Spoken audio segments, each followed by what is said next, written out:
Pemirsa, kita masih membahas tentang sosialisasi program LPPM UNS ke depan, pastinya masih dalam UNS Menyapa, dan kita masih membahasnya bersama dengan Prof. Sulis dan juga Dr. Ari. Kita lanjut pemirsa. Prof, tadi kita sempat menyebut ada sekitar 6 atau 7 ya rencana kegiatan dari LPPM UNS ke depan. Kita bahas mulai dari per poin nih. Poin pertama, penguatan dan pengembangan pusat-pusat studi sebagai unit pendukung pencapaian KPI. Key Performance Indicator sekaligus sebagai income generating universitas. Seperti apa ini, Prof? Ya, baik pemirsa, di UNS kita di LPPM ini memiliki 24 pusat studi. Sama seperti kalau di fakultas dan jurusan itu ada program studi. Kalau kita di Lembaga Penelitian dan Pengabdian pada Masyarakat ini kita punya pusat studi. Ya, 24 pusat studi di LPPM UNS ini harapannya melalui hasil riset dan pengabdian pada masyarakat, di pusat-pusat studi tersebut juga dilakukan aktivitas yang berkait dengan dua kegiatan utama ini. Pusat studi juga merupakan pusat untuk kajian, sekaligus juga pusat pengembangan pada berbagai aspek kegiatan yang tentu saja ujung-ujungnya adalah membantu menyelesaikan masalah yang ada di masyarakat. 24 pusat studi yang ada di LPPM, bisa saya sebut beberapa. Misalnya Pusat Penelitian Lingkungan Hidup, misalnya PPLH. Ketika sebuah bangunan akan didirikan, hotel, rumah sakit, atau bangunan apapun akan didirikan, ini membutuhkan yang namanya dokumen analisis mengenai dampak lingkungan atau AMDAL ya. Seperti sudah kita tahu semua. Nah, PPLH LPPM UNS ini membantu menyusun dokumen AMDA tersebut. Pusat studi yang lain, misalnya Pusat Studi Demokrasi dan Ketahanan Nasional atau Pusdem Tanas. Ya. Pusdem Tanas LPPM UNS ini untuk 2015 ini mendapatkan tugas untuk mendampingi sosialisasi, kemudian pendampingan kegiatan DPRD di 10 kabupaten atau kota di Jawa Tengah. Wow. Yang ini semuanya dibantu oleh narasumber yang ada di Pusdem Tanas. Pusat studi lain adalah Pusat Studi Javanologi. Ya. Ketika kita dulu punya manuskrip karya Mangkunegoro IV ya, tulisan langsung dari Mangkunegoro IV, pada zaman penjajahan Belanda itu dokumen-dokumen itu dibawa ke Leiden, negeri Belanda. Melalui Javanologi kita kerjasama dengan Leiden University untuk membawa kembali dokumen dari Mangkunegoro IV tadi yang ada di Leiden ke UNS. Jadi ke depan dokumen-dokumen manuskrip Jawa kuno ini akan dapat kita akses di Pusat Studi Javanologi UNS. Kita juga punya Pusat Studi Jepang yang setiap aktivitas kerjasama atau seminar atau apapun dengan Jepang ini difasilitasi oleh pusat studi ini. Juga pengenalan budaya dan bahasa Jepang bagi rekan-rekan masyarakat yang akan studi lanjut ke negeri Sakura, ini bisa dibantu oleh pusat studi ini. Demikian juga masih ada, total ada 24 pusat studi yang ada di UNS. Banyak sekali ya, Prof ya ini ya. Baik. Ke depan, pusat studi ini tidak hanya dibentuk kemudian melaksanakan tugas tanpa ada pemantauan. Kita akan pantau pusat-pusat studi itu apakah kinerjanya memang bagus atau cukup atau kurang, ini melalui mekanisme akreditasi pusat studi.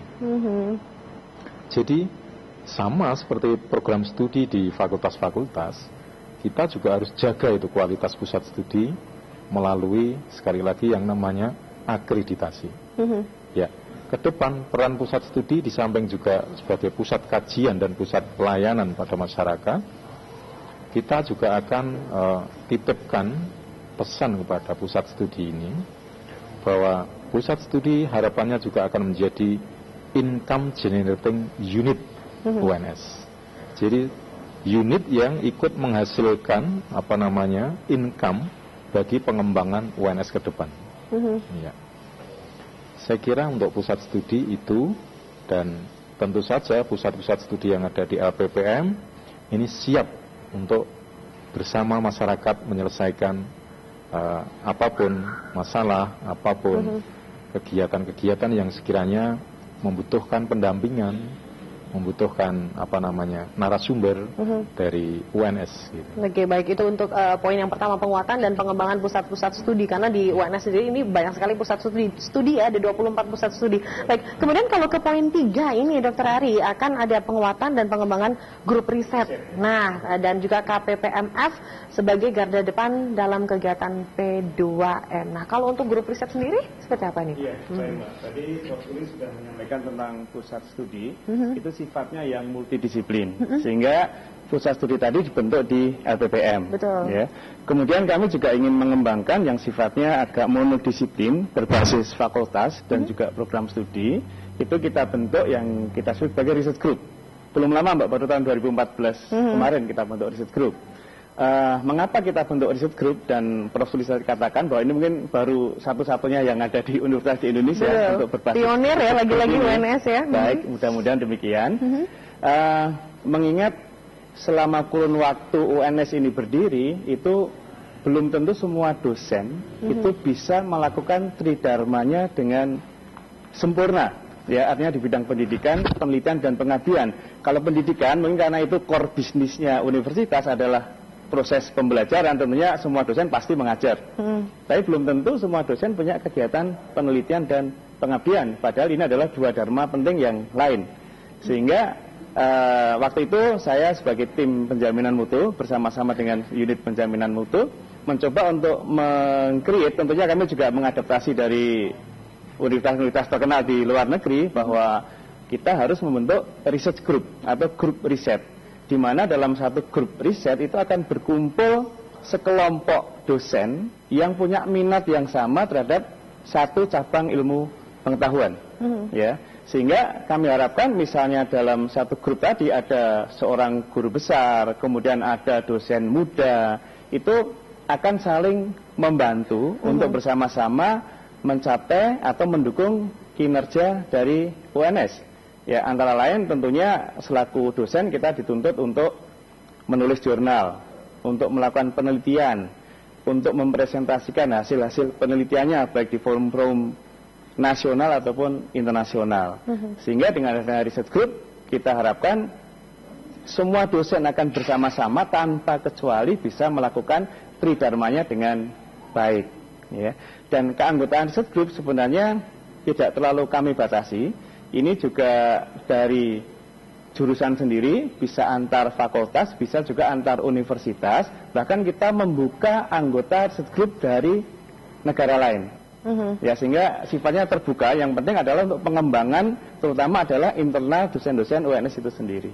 Oke, baik ya, pengembangannya juga sampai internasional ternyata Pak Dr. Ari, lumayan sangat menarik sekali. Dan untuk Anda mungkin yang tadi menyimak dari awal karena ada jurnal internasional juga. Nah, kalau manfaatnya untuk masyarakat seperti apa sih LPPM UNS ini? Kita nanti akan lanjut. Anda jangan kemana-mana dulu, tetap bersama kami di UNS Menyapa.